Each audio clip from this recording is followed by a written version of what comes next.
അധ്യക്ഷത വഹിക്കുന്ന ഖാദർ സർ, വേദിയിൽ എന്നോടൊപ്പം ഈ വിഷയം സംസാരിക്കുന്ന വഫ, പ്രിയമുള്ള സഹോദരി സഹോദരങ്ങൾ, ചരിത്രം ആരംഭിക്കുന്നത് നമ്മളിൽ നിന്നാണ്. വർത്തമാനത്തിൽ നിന്ന് ആരംഭിച്ച് പിന്നോട്ട് വികസിക്കുക എന്നതാണ് ചരിത്രത്തിൻ്റെ ഒരു രീതി. പലപ്പോഴും നമ്മൾ സഹസ്രാബ്ദങ്ങൾക്ക് മുമ്പോ ഏതോ കാലത്ത് ആരംഭിച്ച് നമ്മളിലേക്ക് വരുന്ന ഒന്നാണ് എന്ന നിലയ്ക്ക് ചരിത്രത്തെ കാണാറുണ്ട്. വർത്തമാനത്തിൽ നിന്ന് ആരംഭിച്ച് പിന്നോട്ടാണ് ചരിത്രം പോകുന്നത്. നമ്മളില്ലാതായാൽ ചരിത്രവും ഇല്ലാതായി എന്ന് സാരം. അപ്പോൾ വൺ ഷുഡ് എക്സിസ്റ്റ് എന്നത് വളരെ പ്രധാനപ്പെട്ട ഒന്നാണ്. ഭൗമരാഷ്ട്രീയത്തെക്കുറിച്ചോ സ്വാതന്ത്ര്യത്തെക്കുറിച്ചോ ജനാധിപത്യത്തെക്കുറിച്ചോ ഒക്കെ നമുക്ക് സംസാരിക്കാൻ കഴിയണമെങ്കിൽ അടിസ്ഥാനപരമായി നമ്മൾ ജീവനോടെ ഇരിക്കണം എന്നതാണ് പ്രധാനം. അപ്പോൾ പലസ്തീൻ ഒരു രാഷ്ട്രം എന്ന നിലയ്ക്ക് നിൽക്കണമോ വേണ്ടയോ, ലോകരാഷ്ട്രങ്ങൾ പലസ്തീനെ അംഗീകരിക്കുന്നുണ്ടോ എന്നതൊന്നും കാര്യമായ പ്രസക്തി നിലവിലില്ല. കാരണം പലസ്തീൻ എന്ന് പറയുന്ന രാജ്യത്തിൻ്റെ ആത്മാവ് പലസ്തീനിയൻസാണ്. ആ മനുഷ്യരെ ഓരോ ദിവസവും ഇങ്ങനെ ഈയാമ്പാറ്റകളെ പോലെ വീണ് മരിച്ചുകൊണ്ടിരിക്കുകയാണ്. പലസ്തീനികളില്ലാതെ പിന്നെ പലസ്തീൻ എന്താണ് കാര്യം? ഈ നളചരിതത്തിൽ ദമയന്തിയുടെ കല്യാണം അന്ന് ഈ ഭരണമാല്യം ചാർത്തുകയാണല്ലോ ചെയ്യുക. അതിനുവേണ്ടി പോയ കലി അവിടെ എത്തുന്നതിന് മുമ്പേ സംഭവം നടന്നു കഴിഞ്ഞു. അപ്പം അങ്ങനെ പോകുന്ന കലിയോട് പറയുന്നൊരു വാക്കുണ്ട്, പാദസാം വിജയം വാർന്നൊഴിഞ്ഞുള്ളത് സേതുബന്ധനോദ്യോഗം എന്തടോ എന്നാണ്. വെള്ളം മുഴുവൻ വാർന്ന് ഒഴുകിപ്പോയതിനു ശേഷം ചിറ കെട്ടിയിട്ട് എന്ത് കാര്യം എന്നാണ്. പാശ്ചാത്യ രാജ്യങ്ങൾ ഇപ്പോൾ പലസ്തീനെ അംഗീകരിച്ചത് അതുപോലെയായി ഞാൻ കാണുന്നുള്ളൂ. ചിറ കെട്ടിയിട്ട് ഒരു കാര്യവുമില്ല. വെള്ളം മുഴുവനും വാർന്ന് പോയി എന്ന് മാത്രമല്ല, ഇപ്പോഴും പോയിക്കൊണ്ടിരിക്കുന്നു. എവിടെയാണ് ഫലസ്തീൻ എന്ന ചോദ്യത്തിന് ഉത്തരം നൽകാതെ ഫലസ്തീൻ എന്ന രാഷ്ട്രത്തെ അംഗീകരിക്കുന്നതിൽ അർത്ഥമില്ലല്ലോ. 1967 സിക്സ് ഡേ വാറിന് മുമ്പുള്ള അതിർത്തിയെയാണ് ലോകത്തെ എല്ലാ രാജ്യങ്ങളും അംഗീകരിക്കുന്നത്. അതിനെയാണ് ഗോൾഡൻ ബോർഡർ എന്ന് പറയുന്നത്. എന്ന് വെച്ചാൽ ഇന്നത്തെ വെസ്റ്റ് ബാങ്കും ഇന്നത്തെ ഗാസയും കിഴക്കൻ ജെറുസലേമും ചേർന്നിട്ട് ഒരു സ്വതന്ത്ര പരമാധികാര ഫലസ്തീൻ ഉണ്ടാവുക, അതിൻ്റെ തലസ്ഥാനം കിഴക്കൻ ജെറുസലേം ആയിരിക്കുക എന്നതാണ് ആ പദ്ധതി. ലോകത്തിലുള്ള എല്ലാ രാജ്യങ്ങളും അംഗീകരിച്ച ഒരു പദ്ധതിയാണത്. 1918 അത് ട്രംപ് ബ്രേക്ക് ചെയ്തു. ജെറുസലേം എന്നത് അൺഡിവൈഡഡ് ആയിരിക്കുമെന്നും ഇസ്രായേലിന്റെ തലസ്ഥാനം ജെറുസലേം ആയിരിക്കും എന്നും ട്രംപ് പ്രഖ്യാപിക്കുകയും ടെൽ അവീവിൽ നിന്ന് അമേരിക്കൻ കോൺസുലേറ്റ് ജെറുസലേമിലേക്ക് മാറ്റുകയും ചെയ്തു. അതോടുകൂടി തത്വത്തിൽ കിഴക്കൻ ജെറുസലേം ഇസ്രായേലിന്റെ ഭാഗമായി മാറി. ഇനി കിഴക്കൻ ജെറുസലേം തലസ്ഥാനമായി ഒരു ഫലസ്തീൻ രാഷ്ട്രം ഉണ്ടാവാനുള്ള സാധ്യത കുറവാണ്. ഇന്ന് ഏറ്റവും അധികം ഫലസ്തീനികൾ താമസിക്കുന്ന രണ്ട് പ്രദേശങ്ങൾ വെസ്റ്റ് ബാങ്കും ഗസയുമാണ്. വെസ്റ്റ് ബാങ്കിനെ area A, area B, area C എന്നിങ്ങനെയാണ് തിരിക്കുന്നത്. അതിൽ ഏരിയ സി പൂർണ്ണമായി ഇസ്രായേലിന്റെ നിയന്ത്രണത്തിലുള്ള പ്രദേശമാണ്. അവിടെ നിലവിൽ അംഗീകരിച്ച 252 സെറ്റിൽമെന്റുകളുണ്ട്. കഴിഞ്ഞ 3 വർഷത്തിനിടയ്ക്ക് അവിടെ 20-ലധികം പുതിയ സെറ്റിൽമെന്റ് ഉണ്ടാവുകയും ചെയ്തു. ഈ ഏരിയ സി എന്നത് വെസ്റ്റ് ബാങ്കിന്റെ 60% വരും. ഏരിയ ബി എന്നത് ഫലസ്തീനിയൻ നാഷണൽ അതോറിറ്റിയും ഇസ്രായേലും ചേർന്ന് നിയന്ത്രിക്കുന്ന പ്രദേശമാണ്. അത് 19% വരും. ഈ ഫലസ്തീനിയൻ നാഷണൽ അതോറിറ്റി 1993 ഓസ്ലോ പാക്റ്റിന് ശേഷം നിലവിൽ വന്നതാണ്. അതിന്റെ പ്രസിഡന്റാണ് മുഹമ്മദ് അബ്ബാസ്. അതിന് 21% പ്രദേശത്തിന്റെ നിയന്ത്രണം മാത്രമേ ഉള്ളൂ. ഇത് വെസ്റ്റ് ബാങ്കിന്റെ കാര്യമാണ്. കഴിഞ്ഞ ഒക്ടോബറിൽ 2023 ഒക്ടോബറിൽ ഗസ യുദ്ധം ആരംഭിച്ചതിനു ശേഷം ഏകദേശം 10% പ്രദേശങ്ങൾ കൂടി ഇപ്പോൾ ഇസ്രായേലിന്റെ നിയന്ത്രണത്തിലായി. എന്ന് പറഞ്ഞാൽ വെസ്റ്റ് ബാങ്കിന്റെ ഏറെക്കുറെ 90% പൂർണ്ണമായി ഇസ്രായേലിനോട് കൂട്ടിച്ചേർക്കപ്പെട്ടതുപോലെയാണ് നിലവിലുള്ള അവസ്ഥ. ഇതാണ് വെസ്റ്റ് ബാങ്കിന്റെ കണ്ടീഷൻ. അടുത്തത് ഗാസയാണ്. ഗസയുടെ അവസ്ഥ പിന്നെ പ്രത്യേകിച്ച് പറയേണ്ടതില്ല. 365 സ്ക്വയർ കിലോമീറ്റർ മാത്രമുള്ള ഒരു ചെറിയ പ്രദേശം. 6 മുതൽ 12 കിലോമീറ്റർ വരെയാണ് അതിന്റെ വീതി. ചില സ്ഥലത്ത് 6 കിലോമീറ്റർ, ചില സ്ഥലത്ത് 12 കിലോമീറ്റർ. ആകെ 2 അതിർത്തികളെ അവർക്കുള്ളൂ. 12 കിലോമീറ്റർ തെക്ക് ഭാഗത്ത് ഈജിപ്തുമായിട്ട് അതിർത്തി പങ്കിടുന്നു. ഈജിപ്തുമായിട്ടൊരു കൊറിഡോർ ഉണ്ട്, അതിനെയാണ് റഫ കൊറിഡോർ എന്ന് പറയുന്നത്. ബാക്കി അതിൻ്റെ കിഴക്ക് ഭാഗത്ത് പൂർണ്ണമായും ഇസ്രായേലി ടെറിട്ടറിയാണ്. പടിഞ്ഞാറ് ഭാഗത്ത് മെഡിറ്ററേനിയൻ കടലാണ്. അത്തരത്തിലുള്ള ഒരു പ്രദേശം, ലോകത്തിലെ ഏറ്റവും വലിയ തുറന്ന ജയിൽ എന്ന് പറയാവുന്ന ഒരു രാജ്യം, സ്വതന്ത്ര രാജ്യം തന്നെയാണ് സാങ്കേതികമായി. 23 ലക്ഷം ജനങ്ങൾ അവിടെ അധിവസിക്കുന്നു. ഇപ്പോൾ പൂർണ്ണമായും അത് തകർക്കപ്പെട്ട പ്രദേശമാണ്. 2 തരത്തിലുള്ള സംഭവവാസങ്ങൾ അവിടെ തുടർച്ചയായി നടന്നുവരിക്കുന്നു. ഒന്ന് ജിനോസൈഡ്, എത്നിക് ക്ലീൻസിങ്, വംശീയമായ ഉന്മൂലനം. ഇപ്പോൾ ലോകരാഷ്ട്രങ്ങളെല്ലാം പറയാൻ തുടങ്ങി അവിടെ വംശീയമായ ഉന്മൂലനം തന്നെയാണ് നടക്കുന്നത്. 2023 ജോ ബൈഡനെ ജിനോസൈഡ് ജോ എന്ന് വിളിക്കുകയുണ്ടായി അമേരിക്കയിൽ. ഇത് ജോ ബൈഡന്റെ അതേ പോളിസി തന്നെയാണ് ട്രംപും തുടരുന്നത്. അപ്പോൾ ഈ ബൈഡനും ട്രംപും തമ്മിലൊന്നും വ്യത്യാസമില്ല. ഒരേ നയം തന്നെയാണ് ഇരു കൂട്ടരും പിന്തുടരുന്നത്. ഗസായുദ്ധം ആരംഭിക്കുമ്പോൾ ജോ ബൈഡൻ ആയിരുന്നു അമേരിക്കയുടെ പ്രസിഡന്റ്. ഈ ജിനോസൈഡിന് അദ്ദേഹം പിന്തുണ കൊടുക്കുകയാണ് ചെയ്തത്. അതിപ്പോൾ നടന്നുകൊണ്ടിരിക്കുന്നു. ഇനി എത്ര പേര് അവിടെ അവശേഷിക്കുമെന്നുള്ളത് നമുക്കിപ്പോൾ പറയാൻ പറ്റാത്ത ഒരു സാഹചര്യമുണ്ട്. ലോകത്തിൽ ആർക്കും ഇതിനെ നിയന്ത്രിക്കാനും പറ്റുന്നില്ല എന്നതാണ് പ്രധാനപ്പെട്ട ഒരു കാര്യം. അപ്പോൾ ശ്രീ ഖാദർ പാലാഴി പറഞ്ഞതുപോലെ പ്രതീക്ഷയുണ്ടെന്ന് ചോദിച്ചു കഴിഞ്ഞാൽ പ്രതീക്ഷയുണ്ടെന്ന് ഞാൻ പറയും. വളരെ പ്രസിദ്ധനായ ഒരു ചരിത്രകാരനാണ് ഫെർഡിനൻഡ് റസേൽ. അദ്ദേഹം ഈ ചരിത്രത്തിലെ സമയത്തെ 3ആയിട്ട് ഡിവൈഡ് ചെയ്യുന്നുണ്ട്. ആദ്യത്തേത് ജിയോളജിക്കൽ ടൈമാണ്. അത് ചിലപ്പോൾ സഹസ്രാബ്ദങ്ങളൊക്കെ എടുക്കും. ഭൗമ സമയം, അത് ഐസ് യുഗം എന്നൊക്കെ പറഞ്ഞ ഓരോ പ്രകൃതിയിൽ വരുന്ന മാറ്റമാണ്. അതിന് സമയമെടുക്കും. ലക്ഷക്കണക്കിന് വർഷങ്ങൾ എടുക്കുമ്പോഴാണ് ഒരു പ്രധാനപ്പെട്ട ഭൗമ മാറ്റം ഒക്കെ ഉണ്ടാവുക, കാലാവസ്ഥയിലൊക്കെ വലിയ വ്യതിയാനമൊക്കെ ഉണ്ടാവുക. രണ്ടാമത്തെ സമയം സോഷ്യോളജിക്കൽ ടൈമാണ്, സൊസൈറ്റിയിൽ വരുന്ന മാറ്റമാണ്. അത് ചിലപ്പോൾ 10-500 വർഷങ്ങൾ 10,000 വർഷങ്ങൾ എടുക്കുമ്പോഴാണ് സൊസൈറ്റി അടിമുടി മാറുക. മൂന്നാമത്തത് പൊളിറ്റിക്കൽ ടൈമാണ്. പൊളിറ്റിക്കൽ ടൈം എപ്പോഴും ഏത് നിമിഷവും മാറും. അതുകൊണ്ട് ഇപ്പോൾ എന്ത് എന്നുള്ളത് നാളെ ഒരു പ്രതീക്ഷയും ഇല്ലോ എന്ന് നമ്മൾ പ്രതീക്ഷിക്കുമ്പോഴും ഇല്ല എന്ന് കരുതുമ്പോഴും നാളെ എന്തും സംഭവിക്കാവുന്നതാണ്. 1980കളുടെ മധ്യത്തിൽ പോലും ലോകത്തിൽ ഒരു രാജ്യതന്ത്രജ്ഞനും സോവിയറ്റ് യൂണിയൻ തകരുമെന്നും സോഷ്യലിസ്റ്റ് ബ്ലോക്ക് ഇല്ലാതാകുമെന്നും അവരുടെ സ്വപ്നത്തിൽ പോലും പ്രതീക്ഷിച്ചിരുന്നില്ല. പക്ഷേ 1991 അത് സംഭവിച്ചു. വാർസാ സഖ്യം പിരിച്ചുവിട്ടു. 1989 ബെർലിൻ മതിൽ തകർന്നു. 91 ആയപ്പോഴേക്കും സോവിയറ്റ് ലോകത്തിലെ ഏറ്റവും ശക്തമായ 2ാമത്തെ സംഘടനാ രൂപം എന്ന് കരുതപ്പെട്ടതാണ് CPSU, communist party of Soviet union. 1ാമത്തെ സ്ഥാനം കത്തോലിക്ക സഭയ്ക്ക് തന്നെയാണ്. അത് പോപ്പിന്റെ കീഴിൽ നിന്ന് താഴേക്കുള്ള ആ സംഘടനാ രൂപം the most powerful organisation structure ആയിട്ടാണ് കണക്കാക്കപ്പെടുന്നത്. അത് കഴിഞ്ഞാൽ 2ാമത്തത് communist party of Soviet union ആയിരുന്നു. കമ്മ്യൂണിസ്റ്റ് പാർട്ടി ഓഫ് സോവിയറ്റ് യൂണിയന്റെ ജനറൽ സെക്രട്ടറി ആയിരുന്ന മിഖായിൽ ഗോർബച്ചോവ് തന്നെ ആ പാർട്ടിയെ പിരിച്ചുവിടുന്നു, സോവിയറ്റ് യൂണിയനെ പിരിച്ചുവിടുന്നു. അത് സംഭവിച്ചു. 1970കൾ വരെ ലോകത്തിലുള്ള ഒരു രാജ്യവും പ്രതീക്ഷിച്ചില്ല ഇന്ത്യ സർവൈവ് ചെയ്യുന്നു. പക്ഷെ പാകിസ്ഥാൻ സർവൈവ് ചെയ്യുമെന്ന് എല്ലാവരും പ്രതീക്ഷിച്ചു. കാരണം ഈ multi lingual, multi ethnic, multi cultural India ഇത് വോണ്ട് സർവൈവ് എന്നാണ്. പക്ഷെ 1971 ആയപ്പോൾ പാകിസ്ഥാൻ 2 കഷ്ണമായി. പക്ഷേ ഇന്ത്യ 2025 ആയപ്പോഴേക്കും കൂടുതൽ ഇന്റഗ്രേറ്റഡ് ആയിട്ടുള്ള രാജ്യമായി മുന്നോട്ട് പോകും. ഇതൊക്കെയാണ് പൊളിറ്റിക്സിന്റെ ഒരു പ്രശ്നം. അത് ഈ ഭൗമരാഷ്ട്രീയത്തിൽ എന്തും സംഭവിക്കാമെന്ന സാരം. പശ്ചിമേഷ്യയിലും ഇതുപോലെ വലിയ മാറ്റം സമീപകാലത്തുണ്ടായി. പശ്ചിമേഷ്യയിൽ വലിയ സ്വാധീന ശക്തിയായിട്ട് വന്നിട്ടുള്ള രാജ്യങ്ങളെല്ലാം പിന്നോട്ട് പോവുകയും പുതിയ രാഷ്ട്രീയ സമവാക്യങ്ങൾ വളരെ പെട്ടെന്ന് ഉണ്ടായി വരികയും ചെയ്തു. അതുകൊണ്ട് ഒരുപക്ഷെ മാറ്റം ഉണ്ടായേക്കാം. പക്ഷെ അടിയന്തരമായി വെടിനിർത്തലാണ് നമുക്ക് വേണ്ടത്. അതിലേക്ക് അതെങ്ങനെ യാഥാർത്ഥ്യമാകുമെന്നുള്ളതാണ് ലോകത്തിൻ്റെ സങ്കടം. ഇപ്പോൾ സർവ്വരാജ്യ തൊഴിലാളികളെ സംഘടിക്കുവിൻ, നഷ്ടപ്പെടുവാൻ നിങ്ങൾക്ക് കൈവിലങ്ങുകൾ മാത്രം എന്ന സ്ലോഗൻ പലസ്തീനികൾ സ്വീകരിക്കുകയുണ്ടായി. അവരതിൽ ചെറിയ മാറ്റം വരുത്തിയിട്ട് ദാർവിഷിനെ പോലുള്ള ആളുകൾ പറയുന്നത് നഷ്ടപ്പെടുവാൻ നമുക്ക് ശവമഞ്ചങ്ങൾ മാത്രം എന്ന്. കൈവിലങ്ങുകൾ മാത്രം നഷ്ടപ്പെടാനുള്ള തൊഴിലാളികളാണെങ്കിൽ പലസ്തീനികളെ സംബന്ധിച്ചിടത്തോളം ശവമഞ്ചങ്ങൾ, മരണമല്ലാതെ വേറൊന്നും നഷ്ടപ്പെടാനില്ല. അത് മാത്രമേ പ്രതീക്ഷിക്കാനുള്ളൂ. നഷ്ടപ്പെടുവാൻ ശവമഞ്ചങ്ങൾ മാത്രം എന്ന് പറഞ്ഞ വളരെ സുന്ദരമായ ഒരു കവിതയുണ്ട് ദാർവിഷിന്റെ. അപ്പോൾ നഷ്ടപ്പെടുവാൻ ശവമഞ്ചങ്ങൾ മാത്രമുള്ള ഒരു ജനത മരിച്ചാലും അവൻ്റേത് പിറവിയാണ് എന്ന് പ്രഖ്യാപിക്കുന്ന കവിതയിലൂടെ ജീവിക്കുകയാണ്. മരിച്ചാലും അവൻ്റേത് പിറവിയാണ്.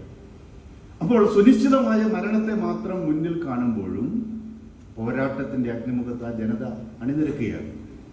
ഹമാസിന്റെ തീവ്രവാദം സംബന്ധിച്ചൊന്നും ഇവിടെ നമ്മൾ ചർച്ച ചെയ്യേണ്ട കാര്യമില്ല. ഹമാസ് തീവ്രവാദത്തെ കുറിച്ചുള്ള നമ്മുടെ ആഗോള സമീപനം തന്നെ മാറി. വാർ അഗൈൻസ്റ്റ് ടെററിസം പ്രഖ്യാപിച്ചത് അമേരിക്കയാണ്. അമേരിക്കയുടെ തീവ്രവാദ സമീപനത്തിൽ മാറ്റം വന്നു. അമേരിക്ക ഇപ്പോൾ തീവ്രവാദികളെ രണ്ടായി തിരിച്ചിട്ടുണ്ട്. ഒന്ന് ഗുഡ് ടെററിസ്റ്റ്, രണ്ട് ബാഡ് ടെററിസ്റ്റ്. അമേരിക്കയുടെ കൂടെ നിൽക്കുന്നവരെല്ലാം ഗുഡ് ടെററിസ്റ്റ് ആണ്, അമേരിക്കക്കെതിരായി നിൽക്കുന്നവരെല്ലാം ബാഡ് ടെററിസ്റ്റ് ആണ്. അങ്ങനെയാണ്. എല്ലാ ടെററിസ്റ്റുകൾക്കുമെതിരെ യുദ്ധമില്ല. അമേരിക്ക ആദ്യം യുദ്ധം പ്രഖ്യാപിച്ചത് അൽഖ്വയ്ദക്കെതിരെയാണ്. ആ അൽഖ്വയ്ദയുടെ അസോസിയേറ്റ് ചെയ്ത ആളെയാണ് തുർക്കിയും അമേരിക്കയും ഇസ്രായേലും കൂടെ ചേർന്ന് സിറിയയിലുള്ള ബഷർ അൽ റഷീദിന്റെ ഭരണകൂടത്തെ അട്ടിമറിച്ച് അവിടെ പ്രസിഡന്റാക്കിയത്. മാത്രവുമല്ല, അദ്ദേഹം ഡൊണാൾഡ് ട്രംപ് ത്രിരാഷ്ട്ര സന്ദർശനത്തിന്റെ ഭാഗമായി സൗദി അറേബ്യ UAE പോയി സന്ദർശനം നടത്തിയ സമയത്ത് അൽഷാറ എന്ന് പറയുന്ന ഇദ്ദേഹം ഇപ്പോഴത്തെ സൗദി അറേബ്യയിലെ പ്രസിഡന്റിനെ വിളിച്ച് ഷെയ്ക്ക് ഹാൻഡ് കൊടുക്കുകയും അദ്ദേഹത്തോട് സംസാരിക്കുകയും ചെയ്തു. അത്രേ ഉള്ളൂ. അവൾ അമേരിക്കയുടെ കൂടെ നിൽക്കുന്നവരെല്ലാം ഗുഡ് ടെററിസ്റ്റ് ആണ്, അമേരിക്ക എതിർക്കുന്നവരെല്ലാം ബാഡ് ടെററിസ്റ്റ്. ആ രീതിയിൽ അമേരിക്ക ടെററിസ്റ്റെ സംബന്ധിച്ചുള്ള അവരുടെ സമീപനത്തിലും മാറ്റം വന്നിരിക്കുന്നു. അപ്പോൾ അതുകൊണ്ട് ഹമാസ് ടെററിസ്റ്റ് ആണോ അല്ലയോ എന്നുള്ളത് പ്രസക്തമായ കാര്യമല്ല. അത് സാമ്പ്രദായികമായ രൂപത്തിൽ അൽഖ്വയ്ദയെ പോലെ ഇസ്ലാമിക് സ്റ്റേറ്റിനെ പോലെയുള്ള ഒരു ടെററിസ്റ്റ് ഓർഗനൈസേഷൻ അല്ല. അത് നമുക്ക് എല്ലാവർക്കും അറിയാവുന്നതാണ്. ഫലസ്തീനിലുള്ള എല്ലാ രാഷ്ട്രീയ പാർട്ടികളും ഒരേ സമയം ഒരു പൊളിറ്റിക്കൽ പാർട്ടിയാണ്, ഒരു വിമോചന പ്രസ്ഥാനമാണ്. അവർക്കെല്ലാം സായുധ സംഘമുണ്ട്. സായുധ സംഘമില്ലാത്ത ഒരു ഫലസ്തീൻ വിമോചന പ്രസ്ഥാനവുമില്ല. ഇസ്രായേലും അമേരിക്കയും ഒക്കെ അംഗീകരിക്കുന്ന അൽ ഫത്ത പാർട്ടി, പഴയ PLO നേതാവ് യാസർ അറഫാത്തിന്റെ പാർട്ടിയാണ്. ഇപ്പോഴും ഫലസ്തീനിയൻ നാഷണൽ അതോറിറ്റിനെ നയിക്കുന്ന മുഹമ്മദ് അബ്ബാസിന്റെ പാർട്ടിയാണ് അൽ ഫത്ത. അൽ ഫത്തയ്ക്ക് ഫലസ്തീൻ നാഷണൽ ആർമി PLA, ഫലസ്തീൻ ലിബറേഷൻ ആർമി എന്ന് പറഞ്ഞ സൈനിക ദളമുണ്ട്. ഹമാസിന് ഇസ്ദുദ്ദീൻ അൽ ഖ്വാസം ബ്രിഗേഡ് എന്ന് പറഞ്ഞ സൈനിക ദളമുണ്ട്. അല്ലെങ്കിൽ ഫലസ്തീൻ ഇസ്ലാമിക് ജിഹാദിന് അൽ സൈക്ക എന്ന് പറഞ്ഞിട്ടുള്ള ഒരു സൈനിക ദളമുണ്ട്. ഇങ്ങനെ ഓരോ പാർട്ടികൾക്കും ഒരു വിമോചന പ്രസ്ഥാനമായിട്ടും മത സംഘടനയായിട്ടും രാഷ്ട്രീയ പാർട്ടിയായിട്ടും ഒക്കെ നിലനിൽക്കുമ്പോൾ തന്നെ ഇവർക്കെല്ലാം സായുധ സംഘങ്ങളുമുണ്ട്. അത് ഫലസ്തീനിന്റെ ഒരു പ്രത്യേകതയാണ്. അപ്പോൾ അതുകൊണ്ട് ഒരു സായുധ സംഘം അല്ലെങ്കിൽ ഒരു പോരാട്ട സംഘം ഉള്ളത് കൊണ്ട് ഒരു പ്രസ്ഥാനം ടെററിസ്റ്റ് മൂവ്മെന്റ് ആകുന്നില്ല. മാത്രവുമല്ല, ഇന്നേ വരെ ഫലസ്തീനിയൻ ടെറിട്ടറിക്ക് പുറത്ത് ആഗോള ഇസ്ലാമിക സാമ്രാജ്യം സ്ഥാപിക്കണമെന്ന് അൽഖ്വയ്ദയൊക്കെ പറഞ്ഞതുപോലെ, അല്ലെ ബിൻ ലാദൻ പറഞ്ഞതുപോലെ ഗ്ലോബൽ ജിഹാദ് ഒന്നും ഹമാസ് നടത്തിയതായിട്ട് എവിടെയും കാണുന്നില്ല. അവരുടെ രേഖപ്പെടുത്തലുകളൊക്കെ പലതുണ്ട്, അതൊന്നും നോക്കേണ്ട കാര്യമില്ല. അവര് ഫലസ്തീനിയൻ ലിബറേഷൻ ഓർഗനൈസേഷൻ ആണ്. ഫലസ്തീനിൽ ഒരു സ്വതന്ത്ര പരമാധികാര രാഷ്ട്രം സ്ഥാപിക്കണമെന്ന് ആവശ്യപ്പെടുകയാണ്. അത് ആവശ്യപ്പെടുമ്പോൾ from river to the sea എന്നവർ പറയുന്നുണ്ട്. കാരണം റിവർ ടു സീ മുഴുവൻ ഫലസ്തീനി ടെറിട്ടറിയാണ്. അതെല്ലാവർക്കും അറിയാവുന്ന കാര്യമില്ലേ.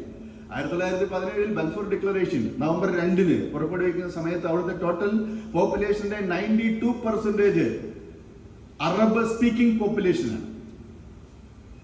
ഈ 92% വരുന്ന അറബികളിൽ ഏകദേശം 85%-നും 88%-നും ഇടയ്ക്ക് മുസ്ലിമുകളാണ്. ബാക്കി ഒരു 12% വരെ അറബ് ക്രിസ്ത്യൻസ് ആണ്. അറബ് ക്രിസ്ത്യാനികളും അറബ് മുസ്ലിമുകളും ചേർന്ന് 92% വരുന്ന ഫലസ്തീനിയൻ നിവാസികളെ ബൽഫോർ ഡിക്ലറേഷനിൽ പറയുന്നത് നോൺ ജൂയിഷ് കമ്മ്യൂണിറ്റീസ് എന്നാണ്. Nothing shall be done to jeopardize the civil and the religious rights of the existing non-Jewish communities in Palestine എന്നാണ്. ഇവിടെ നിലനിൽക്കുന്ന ഈ 92%ത്തെയാണ് ഈ പറയുന്നത് ബൽഫോർ ഡിക്ലറേഷൻ. ഇനി 1948 പാർട്ടീഷൻ പ്ലാനിലേക്ക് വരുമ്പോഴും ഈ പാർട്ടീഷൻ പ്ലാനിലെ മനുഷ്യത്വ വിരുദ്ധത ആരും പറയുന്നില്ല. പലസ്തീൻ വിഭജിച്ച് 2 രാജ്യമായില്ലേ, പിന്നെ എന്തിനാണ് അറബികൾ അവരെ ആക്രമിച്ചതെന്നാണ്. അന്നത്തെ സ്റ്റാറ്റിസ്റ്റിക്സും വളരെ പ്രധാനപ്പെട്ടതാണ്. അവിടുത്തെ ടോട്ടൽ പോപ്പുലേഷന്റെ 33%-മാണ് 1948 ജൂതന്മാരുള്ളത്. 66% അറബികളാണ്. 66% അറബികൾക്ക് പാർട്ടീഷൻ പ്ലാൻ കൊടുത്തത് 44.47%. അതേസമയം ഈ 33% വരുന്ന അറബികൾക്ക് 33% വരുന്ന ജൂതന്മാർക്ക് കൊടുത്തത് 57% ഭൂമി കൊടുത്തു. ബാക്കി വരുന്നത് ജെറുസലേമാണ്. അത് ഇന്റർനാഷണൽ സോണായിട്ട് നിലനിർത്തി. അപ്പോൾ ഒറ്റ കാഴ്ചയിൽ തന്നെ സമ്പൂർണമായ അറബികളുടെ അവകാശങ്ങളുടെ നിരാസം ഈ പാർട്ടീഷൻ പ്ലാനിലുണ്ട്. അതിനെ എങ്ങനെ അംഗീകരിക്കാൻ സാധിക്കും? അപ്പോൾ അതുകൊണ്ടാണ് അവിടെ ഇപ്പോഴും ആ സമരം തുടരുന്നത്. 1956 Arab Anglo French invasion, Suez ക്രൈസിസിന്റെ സമയത്ത് ഇസ്രായേൽ അവരെ ആക്രമിച്ചു. അന്ന് മാത്രമാണ് സോവിയറ്റ് യൂണിയനും അമേരിക്കയും ഒരുമിച്ച് ഇസ്രായേലിനെതിരായിട്ടുള്ള ഒരു നിലപാട് സ്വീകരിച്ചത്. അന്ന് ഈ സിനായി പെനിൻസുല പിടിച്ചെടുത്ത സമയത്ത് അത് തിരിച്ചു കൊടുക്കണമെന്നും അടിയന്തരമായി പിന്മാറണമെന്നും ഇസ്രായേലിനോട് ആവശ്യപ്പെട്ടു. അന്ന് ഇസ്രായേൽ പിന്മാറി. 1967 6 ഡേ വാർ വന്നു. ഇന്നത്തെ വെസ്റ്റ് ബാങ്ക്, ഇന്നത്തെ ഗസ അന്ന് ഈജിപ്തിന്റെ നിയന്ത്രണത്തിലായിരുന്നു. West bank ജോർദാന്റെ നിയന്ത്രണത്തിലായിരുന്നു. കിഴക്കൻ ജെറുസലേം ആകട്ടെ ജോർദാന്റെ ഈ പ്രദേശങ്ങൾ മുഴുവനും ഇസ്രായേൽ പിടിച്ചെടുത്തു. അപ്പൊ ഇന്നത്തെ എൻറ്റയർ ഫലസ്തീൻ, ഇന്ന് നമ്മൾ ഫലസ്തീൻ എന്ന് പറയുന്ന ഭൂപ്രദേശം 1967 ശേഷം ഒക്കുപ്പൈഡ് ഫലസ്തീനിയൻ ടെറിട്ടറിയാണ്. ഈ റിയാലിറ്റി നമ്മൾ അംഗീകരിച്ചേ മതിയാവും. അപ്പോൾ ഇസ്രായേലി രാഷ്ട്രീയത്തിൽ തീവ്ര സൈനിസ്റ്റുകൾ വരുന്ന ഘട്ടത്തിലെല്ലാം ഉണ്ടാക്കിയ കരാറുകൾക്കെതിരായ നിലപാട് അവർ സ്വീകരിക്കുന്നുണ്ട്. ഇപ്പോൾ അമേരിക്കയിലെ ഇപ്പോൾ 1956 സൂയിസ് ക്രൈസിസ് ഉണ്ടായ സമയത്ത് ഐസനോവർ അമേരിക്കൻ പ്രസിഡന്റ്. ഈ അമേരിക്കൻ പ്രസിഡന്റുമാരിലാകെ ഐസനോവറും പിന്നീട് ഈ ജിമ്മി കാർട്ടറിന്റെ കാലത്താണ് ക്യാമ്പ് ഡേവിഡ് എഗ്രിമെന്റ് എല്ലാം ഉണ്ടാകുന്നത്. അല്പം ഫലസ്തീനികളോട് ആഭിമുഖ്യം കാണിച്ച ആളുകൾ ഉണ്ടായിട്ടുണ്ട്. പക്ഷേ ബാക്കി ഭൂരിപക്ഷം അമേരിക്കൻ പ്രസിഡന്റുമാരും പൂർണ്ണമായി ഇസ്രായേലിന്റെ താല്പര്യത്തിനോട് ഒപ്പമാണ് നിന്നത്. അതാണ് ഏറ്റവും പ്രധാനപ്പെട്ട കാര്യം. 1980-കളില് അതില് നിർത്തിയേക്കാം. അപ്പോ ഇതിൽ ഏറ്റവും പ്രധാനപ്പെട്ട ഒരു കാര്യം 1974 ഇന്ത്യ പലസ്തീൻ ലിബറേഷൻ ഓർഗനൈസേഷനെ അംഗീകരിക്കുകയുണ്ടായി. അന്നാണ് പ്രസിദ്ധമായിട്ടുള്ള ഈ ഒലിവ് ചില്ലയുടെ പ്രസംഗം നടത്തുന്നത്. എൻ്റെ ഒരു കയ്യിൽ വിമോചന പോരാളികളുടെ തോക്കും മറു കയ്യിൽ സമാധാനത്തിന്റെ പ്രതീകമായ ഒലിവ് ചില്ലയുമായിട്ടാണ് ഞാൻ ഇങ്ങോട്ട് വന്നിട്ടുള്ളത്. എൻ്റെ കയ്യിൽ നിന്ന് സമാധാനത്തിന്റെ പ്രതീകമായ ഒലിവ് ചില്ല വീണു പോകാതെ നിങ്ങൾ നോക്കണേ എന്ന് പറഞ്ഞുകൊണ്ടാണ് അദ്ദേഹത്തിന്റെ PLOയുടെ പ്രസിഡന്റ് ആയിരുന്ന യാസിർ അറഫാത്തിന്റെ പ്രസംഗം. മലയാളത്തിലെ റീസെന്റ് ആയിട്ടൊരു ചെറുപ്പക്കാരൻ സുന്ദരമായൊരു റാപ്പ് എഴുതിയിട്ടുണ്ട്. അതെങ്ങനെയാണ്: ഉപ്പാന്റെ മാറില് ഉമ്മാന്റെ ചൂരില് ഉറങ്ങി കണ്ണു തുറന്നപ്പോൾ കണ്ടല്ലോ ഞാൻ എന്നെ പോരില്, എൻ്റെ ഇടത് കൈയിലെ ഒലിവിന്റെ ചില്ല വീണുപോയല്ലോ, വലത് കൈയിലെ യന്ത്രത്തോക്കിൻ വെടിയുണ്ടയും തീർന്നല്ലോ എന്ന് പറഞ്ഞു. ആളെ നിങ്ങൾക്കറിയാം, അതുകൊണ്ട് ഞാൻ പറയുന്നില്ല. മൂപ്പര് ലേശം കുഴപ്പക്കാരനായതുകൊണ്ട് പേര് പറയുന്നില്ല എന്നേ ഉള്ളൂ. പക്ഷെ അദ്ദേഹത്തിന്റെ കവിതകൾ അതിശക്തമാണ്. അദ്ദേഹം മുന്നോട്ട് വയ്ക്കുന്ന പ്രാന്തവൽകൃത ജനതയുടെ പോരാട്ടത്തിന്റെ ഉജ്ജ്വലമായ വാക്കുകൾ അത് നെഞ്ചിൽ തട്ടാതെ നമുക്ക് പറയാൻ പറ്റില്ല. അതുകൊണ്ട് വ്യക്തി അവിടെ നിൽക്കട്ടെ, ഞാൻ അദ്ദേഹം മുന്നോട്ട് വയ്ക്കുന്ന കവിതയും ആശയത്തെയും സ്വീകരിക്കുകയാണ്. അപ്പോൾ ഇന്നത്തെ ഫലസ്തീനികളുടെ അവസ്ഥയെക്കുറിച്ച് തന്നെ നമ്മൾ ചിന്തിക്കണം. ലോകത്തില് ഇന്ന് മാതൃഭൂമിയുടെ തലക്കെട്ട് വളരെ രസമായിരുന്നു. നെതന്യാഹു എന്നാണ്. അത് രസകരമായി. എന്തായാലും വിവരമുള്ളവര് മാതൃഭൂമിയിലുണ്ട്.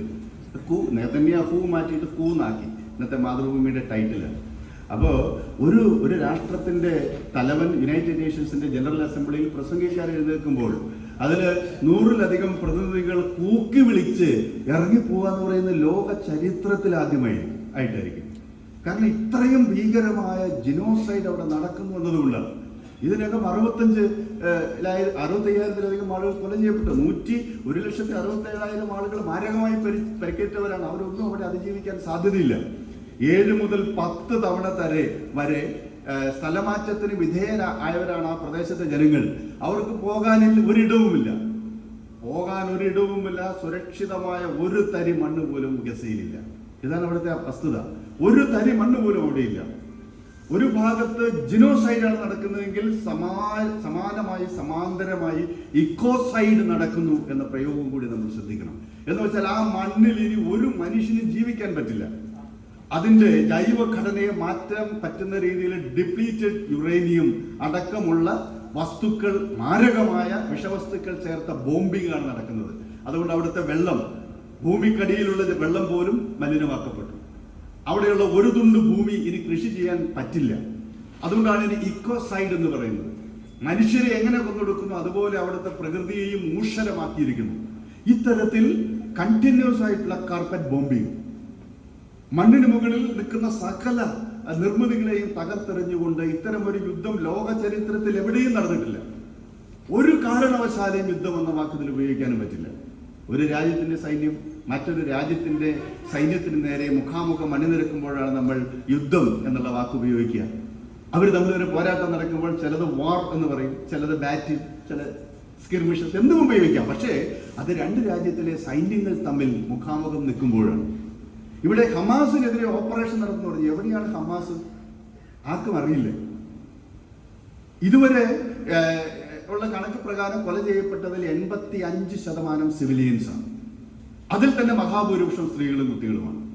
പിന്നെ ആർക്കെതിരെയാണ് ഈ മിലിറ്ററി ഓപ്പറേഷൻ? ഇത് വളരെ പ്രസക്തമായ വിഷയമാണ്. ഇപ്പോഴും ആ ഓപ്പറേഷൻ, അതുകൊണ്ടാണ് പറയുന്നത് ഇത് വംശഹത്യ തന്നെയാണ്. എല്ലാ അർത്ഥത്തിലും വംശഹത്യ തന്നെയാണ്. ലോകത്തിലെ പ്രധാനപ്പെട്ട രാജ്യങ്ങൾ പക്ഷേ മൗനം പാലിക്കുന്നു എന്നിടത്താണ് ഏറ്റവും വലിയ പ്രശ്നം. ഇത് പറയുമ്പോൾ ഒറ്റ കാര്യം കൂടെ പറഞ്ഞിട്ട് ഞാൻ എൻ്റെ ഭാഷണം കൂടെ അവസാനിപ്പിക്കുകയാണ്. മലയാളികൾ കേട്ട് തഴമ്പിച്ച് പലപ്പോഴും ഈ ആഗോളീകരണ കാലത്തൊക്കെ നമ്മൾ മാറ്റിവെച്ച ഒരു വാക്കാണ് സാമ്രാജ്യത്തെ വിരുദ്ധ, കോളനി വിരുദ്ധ എന്ന് പറയുമ്പോൾ തന്നെ ആൾ ചിരിക്കാൻ തുടങ്ങും. ഇവന്മാർക്ക് പറഞ്ഞ പണിയൊന്നുമില്ല, രാവിലെ എഴുന്നേറ്റ് സാമ്രാജ്യത്തെ വിരുദ്ധം എന്ന് പറഞ്ഞാൽ തിരിച്ചെന്ന് പറയും. ഈ വാക്ക് അതിൻ്റെ യഥാർത്ഥത്തെ അർത്ഥത്തിൽ പ്രയോഗിക്കാതെ പലസ്തീൻ വിഷയം നമുക്ക് മനസ്സിലാവില്ല. ഇത് ഇസ്രായേലി അറബ് സംഘർഷമേ അല്ല, അങ്ങനെ ചുരുക്കി കാണരുത്. ഇത് അമേരിക്ക ഇസ്രായേൽ നടത്തുന്ന യുദ്ധമാണ്. അമേരിക്കൻ താല്പര്യങ്ങൾ അന്തർലീനമായി അവിടെ ഉണ്ട്. 1948 മുതൽ 48, 67, 72, 98 തുടങ്ങി നടക്കുന്ന ഈ യുദ്ധങ്ങളെല്ലാം അമേരിക്കയുടെ ഇൻവോൾവ്മെന്റ് ഉണ്ട്. അമേരിക്കയുടെ പണം, അമേരിക്കയുടെ ആയുധം, അമേരിക്കയുടെ പിന്തുണ, അമേരിക്കയ്ക്ക് വേണ്ടി ഇസ്രായേൽ നടത്തുന്ന യുദ്ധങ്ങൾ കൂടിയാണ് എന്ന് തിരിച്ചറിയാതെയാണ് പലപ്പോഴും നമ്മൾ ഈ വിഷയത്തെ സമീപിക്കുന്നത്. 2005 തെരഞ്ഞെടുപ്പ് നടന്ന സമയത്ത് 2006 തെരഞ്ഞെടുപ്പിൽ ഫലസ്തീൻ അതോറിറ്റിയിലേക്ക് തെരഞ്ഞെടുപ്പിൽ ഭൂരിപക്ഷം കിട്ടിയ പാർട്ടിയാണ് ഹമാസ്. പക്ഷെ ഹമാസിന് അവിടെ ഒരു ഗവൺമെന്റ് രൂപീകരിക്കാൻ സാധിച്ചുവെങ്കിലും വളരെ പെട്ടെന്ന് അവിടുത്തെ പ്രസിഡന്റ്, ഫലസ്തീൻ അതോറിറ്റി പ്രസിഡന്റ് മുഹമ്മദ് അബ്ബാസുമായിട്ടുള്ള സംഘർഷം കാരണം ഇസ്മായിൽ ഹനിയയ്ക്ക് രാജിവെക്കേണ്ടി വന്നു. അങ്ങനെ 2007 ഗസ ഹമാസിന്റെ നിയന്ത്രണത്തിൽ വന്നു. 2008 ഓപ്പറേഷൻ കാശ്മീർ എന്ന് പറയുന്ന മേജർ സൈനിക ഓപ്പറേഷൻ നടത്തി. 2012 operation pillar of defence, 2014 operation protective edge, 2021 temple mount മൂവ്മെന്റിന്റെ ഭാഗമായിട്ടുണ്ടായിട്ടുള്ള സംഘർഷം എന്ന് വെച്ചാൽ 4 മേജർ വോർ. നമ്മൾ ചരിത്രം മറന്നു പോകുന്ന ഒരു കാര്യം എന്താ വെച്ചാൽ ഈ 2023 ഒക്ടോബർ 7 ഹമാസിന്റെ ആക്രമണവും അതേ തുടർന്ന് ഇസ്രായേൽ ആരംഭിച്ച ഗസ യുദ്ധവുമാണ്. അതിന് പിന്നിലോട്ട് പോകണം കേട്ടോ. ഒരു സിനിമയുടെ ക്ലൈമാക്സ് മാത്രം കണ്ടു കഴിഞ്ഞാൽ ഒന്നും മനസ്സിലാവില്ല. അങ്ങനൊരു പ്രശ്നമുണ്ട്. ജയിലർ എന്ന് പറഞ്ഞ മറ്റേ രജനീകാന്തിന്റെ സിനിമ, ഞാൻ രജനിയുടെ ഫാനാണ്, അതുകൊണ്ട് പറയുന്നത്. ഞാൻ എല്ലാവരും പറയാറുണ്ട്, അതിന്റെ അവസാന രംഗം മാത്രം കണ്ടാൽ എന്തായിരിക്കും, അതിന്റെ ലാസ്റ്റ് രംഗം കണ്ടാൽ നമ്മൾ ഞെട്ടിപ്പോകും. സ്വന്തം മകനെ വെടിവെച്ച് കൊല്ലുന്ന രംഗമാണ്. സ്വന്തം മകനെ വെടിവെച്ച് കൊല്ലുക. അതിന് തൊട്ടു മുമ്പുള്ള രംഗമാണ് മലയാളിയായിട്ടുള്ള കണ്ടാലൊരു മുണ്ടൊക്കെ കൊടുത്ത് ഒരപ്പാവിയായിട്ടുള്ള മനുഷ്യൻ, നമ്മുടെ വിനായകൻ, മൂപ്പരെ ഇങ്ങനെ അടിച്ച് വീഴ്ച അവസാനം സൾഫ്യൂരിക് ആസിഡ് ഇട്ടിട്ട് ഇങ്ങനെ എരിച്ച് കൊല്ലുകയാണ്. ആര്? ധീരോദ്ധ നായകനായിട്ടുള്ള രജനീകാന്ത്. ഇതാണ് ലാസ്റ്റ് രംഗം. ഈ അവസാന രംഗം മാത്രം കണ്ടു കഴിഞ്ഞാൽ വില്ലൻ രജനീകാന്ത് തന്നെ.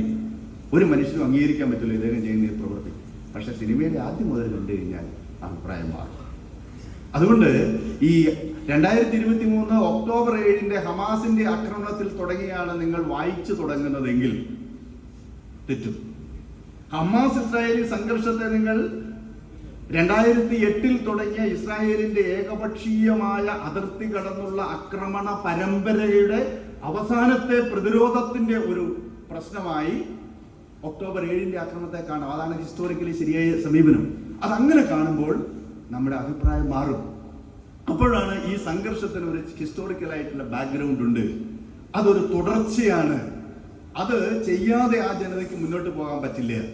കാരണം 2023 ആയപ്പോഴേക്കും ലോകം മറന്നിരുന്നു ഗസയും ഈ അത് ലോക്കലൈസ്ഡ് ആയി.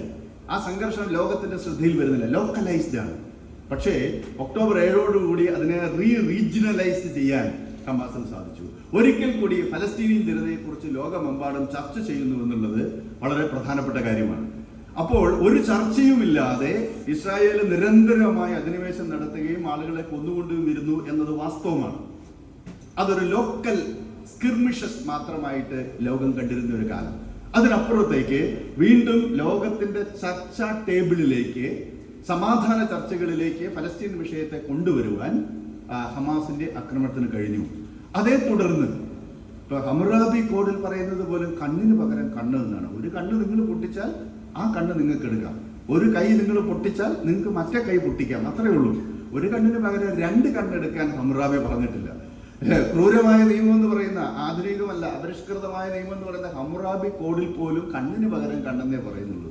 ഇവിടെ അത് സൂചിപ്പിക്കുന്നത് എന്താ വെച്ചാൽ മാസ് പണിഷ്മെന്റ്, കളക്റ്റീവ് പണിഷ്മെന്റ് ലോകത്തിൽ ആരും അംഗീകരിക്കുന്നില്ല. ഹമാസ് നടത്തിയിട്ടുള്ള ഭീകരാക്രമണമായി കണ്ട് നിങ്ങൾ വിമർശിക്കാം.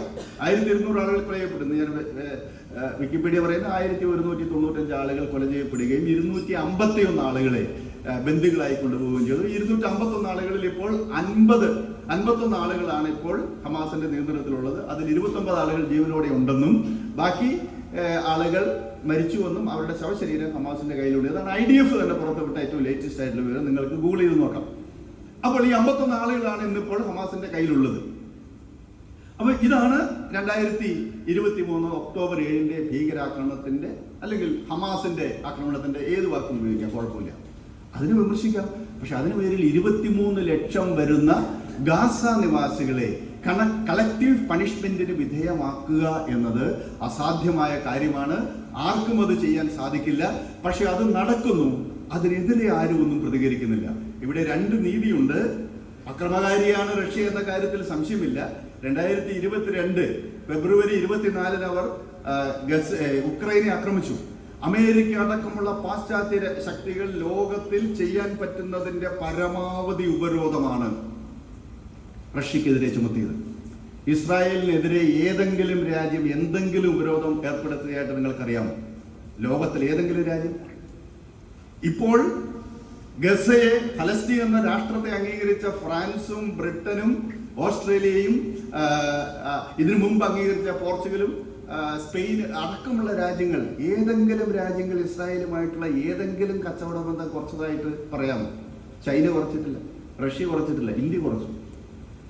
സ്മോട്രിച്ച് അവരുടെ ധനകാര്യമന്ത്രി 2 ആഴ്ച മുമ്പാണ് ഇവിടെ വന്നത്. അവിടെ മൂലധന നിക്ഷേപ കരാറിൽ ഇന്ത്യ ഗവൺമെന്റും ഇസ്രായേലിലെ ധനകാര്യമന്ത്രി സ്മോട്രിച്ച്, ഈ സ്മോട്രിച്ച് എന്ന് പറഞ്ഞ ചില്ലറക്കാരനൊന്നുമല്ല, അദ്ദേഹം റിലീജിയസ് സയനിസ്റ്റ് പാർട്ടിയുടെ നേതാവാണ്. അതിതീവ്ര വലതുപക്ഷ സയനിസ്റ്റ് നിലപാടെടുക്കുന്ന ഒരു എക്സ്ട്രീം റൈറ്റ് പാർട്ടിയുടെ നേതാവാണ് സ്മോട്രിച്ച്. അദ്ദേഹത്തിന് 7 അംഗങ്ങളുണ്ട് നെസറ്റില്. 120 അംഗങ്ങളുള്ള ഇസ്രായേലിൻ നെസറ്റിൽ 7 അംഗങ്ങളുണ്ട്. അപ്പോൾ ലോകത്തിലുള്ള ഒരു രാജ്യം, മേജർ സ്റ്റേറ്റുകളൊന്നും ഇസ്രായേലിനെതിരെ ഒരു ഉപരോധം ഇതുവരെ പ്രഖ്യാപിച്ചിട്ടില്ല എന്നത് വളരെ പ്രധാനപ്പെട്ട കാര്യമാണ്. മനുഷ്യർ വ്യക്തിപരമായി ഇസ്രായേലിന്റെ സാധനങ്ങൾ ബഹിഷ്കരിക്കണമെന്ന് പറയുന്നുണ്ട്, അവരുടെ അക്കാഡമിക് ബോയ്ക്കോട്ട് ചെയ്യുന്നുണ്ട് എന്നതല്ലാതെ ഒരു രാജ്യം ഇത് ചെയ്യുന്നില്ല. ഈ നാറ്റോ സഖ്യത്തിലെ രാജ്യങ്ങളെല്ലാം തന്നെ ഇസ്രായേലിനെ സഹായിക്കുകയും ചെയ്യുന്നുണ്ട്. അതുകൊണ്ട് അമേരിക്ക ഇസ്രായേൽ സഖ്യം നടത്തുന്ന ഒരു യുദ്ധമാണിത്. രണ്ടാമത്തെ പ്രശ്നം, ഇന്ന് ലോകത്തിൽ ഒരേ ഒരു സൈനിക സഖ്യമേ ഉള്ളൂ, അത് നാറ്റോ സൈനിക സഖ്യമാണ്. അതിപ്പോഴും വികസിച്ചുകൊണ്ടിരിക്കുന്നു. നിലവിൽ 32 അംഗങ്ങളുണ്ട്. 2023 അതിൽ ഫിൻലൻഡ് അംഗമായി, 2024 അതില് സ്വീഡൻ അംഗമായി. എന്തിന്, ആരുടെ നെഞ്ചത്ത് കയറാനാണ് ഈ നാറ്റോ സഖ്യം എന്നൊന്ന് ചോദിച്ചു നോക്കണ്ടേ? വാർസാ സഖ്യമുള്ള കാലത്ത് ശരി, ഇന്ന് അമേരിക്ക അടക്കമുള്ള നാറ്റോ സഖ്യത്തിലെ രാജ്യങ്ങൾക്ക് ആരാണ് ഭീഷണി? വേറെ ഏതെങ്കിലും സൈനിക സഖ്യം ലോകത്തുണ്ടോ? ലോകത്ത് വേറെ ഒരു സൈനിക സഖ്യവുമില്ല. അപ്പോൾ എന്തുകൊണ്ട് ഈ നാറ്റോ സൈനിക സഖ്യം മാത്രം ലോകത്ത് നിലനിൽക്കുന്നു?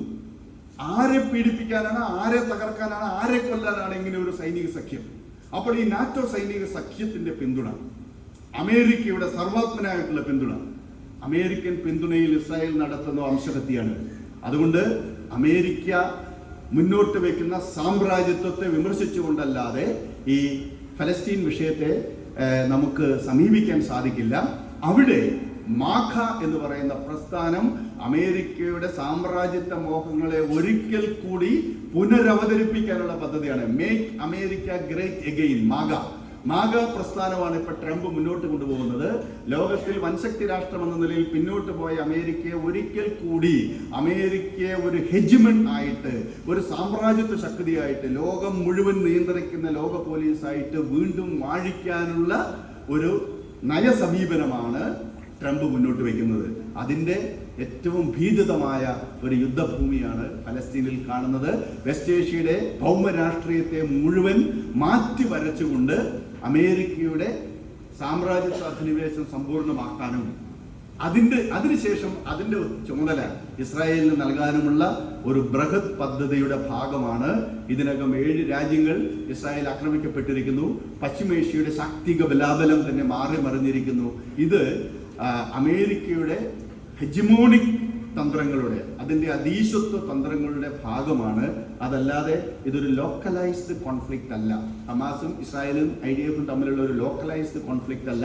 പശ്ചിമേഷ്യയുടെ രാഷ്ട്രീയ സ്വരൂപത്തെ മുഴുവൻ മാറ്റിമറിക്കാനുള്ള ബൃഹത് പദ്ധതിയാണ്, സാമ്രാജ്യത്വ അജണ്ടയാണ്.